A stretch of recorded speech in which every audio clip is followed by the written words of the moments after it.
തിരുമേനി എൻ്റെ പിതാവ് മരണപ്പെട്ടു. അദ്ദേഹത്തിൻ്റെ ജാതകം ഇപ്പോഴും അലമാരയിൽ ഇരിക്കുന്നുണ്ട്.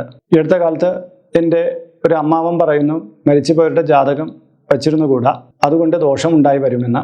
ഇത് വാസ്തവമാണോ? ജാതകവുമായി ബന്ധപ്പെട്ട് പല വിശ്വാസങ്ങളുണ്ട്.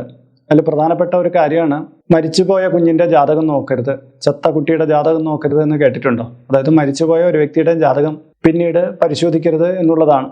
ചില സമ്പ്രദായക്കാർ ഒരാൾ മരണപ്പെട്ടു പോയാൽ ആ ജാതകം ആ ചിതയിലൂടെ തന്നെ ദഹിപ്പിച്ച് കളയുക പതിവാണ്.